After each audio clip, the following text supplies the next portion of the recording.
Добър ден, аз съм Петър Дренчев. Днес ще се запознаем с уловки в закрити позиции. Така да започнем играта. D4, D5, C4, E5. Контра Гамбит Албин. D по E5, D4, E3. Не много добър ход. Офицер B4 шах, офицер D2, D взима на E3. Сега имаме три възможности, от които само едната продължава играта. Слабо е дама А4 поради кон С6, офицер по Б4, е по Ф2, шах, цар по Ф2, дама на Х4, отличен ход шах, Г3, дама Д4 шах, цар Е1, дама Е4 шах, цар Ф2, дама по Х1 и сега, например, офицер Г2, дама по Х2, кон Ф3, дама на Х6, нямаме достатъчна компенсация. На хода офицер взима на b4, ще последва e по f2 шах, цар e2 единствено, f по g1 шах.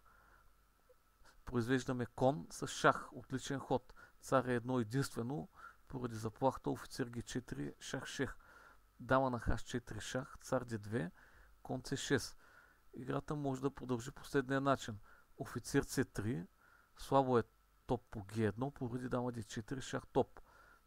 На офицер C3, офицер G4, дама E1, голямо рокадо, шах, цар C2, кон на D4 шах, цар C1, дама на H6 шах, кон D2 и кон G на E2 шах. И на офицер по E2, кон по E2 шах, цар C2 решава тънкия ход, офицер F5 шах, цар B3, кон по C3 и трябва да останем с фигура повече, тъй като коня на D2 увисва, а взимането с цар води след топ по D3 отново неговото изгубване. Правилният ход е F по E3 с шансове на успешна защита. Сега да се върнем към друг ход за черните. Да изиграем ходът C5, симетрична защита. C по D5, кон F6, отличен ход на Рубинштайн. Но сега, ако изиграем отличния ход E4, черните отново се озовават в критично положение. Кон по E4 форсирано, D по C5, кон по C5, кон C3, E6, B4. И ако изиграем активния ход дама F6 вместо кон C на D7, може да се получи следната позиция. Дама C2 и сега черните имат следните възможности. Кон E4, много слаб ход, поради кон по E4, дама по А1, дама по С8 шах, цар Е7 и Д6 с мат. Втората възможност, кон С на А6 е по-добра, А3, но не трябва да изиграваме Е по Д5. По-добрият ход е дама на Г6. На Е по Д5 може да се получи следната позиция.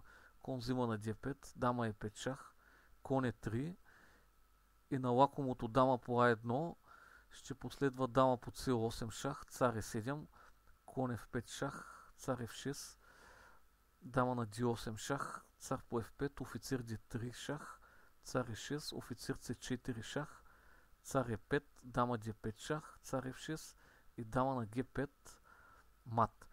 Да се върнем на още една уловка в защита Чегорен. Да изиграем втори ход кон C6, C по D5, дама по D5, кон F3 и сега вместо хода E5, ако някой не изиграе слабия ход офицер G4, може да се получи следната уловка.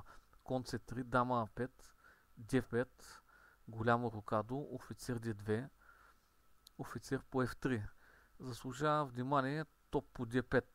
На офицер по F3 е по F3, кон B4 също слаб ход, кон D4 беше единствен ход. На кон B4 може да последва А3, кон по D5, кон А4, кон B6 единствен ход, офицер по А5, топ по D1, шах, топ по D1, кон взима на А4, офицер B5, кон B6 единствено, офицер взима на B6, А по B6, офицер D7 шах, цар B8, офицер E6 и качеството в повече трябва да си каже думата. Благодаря за вниманието.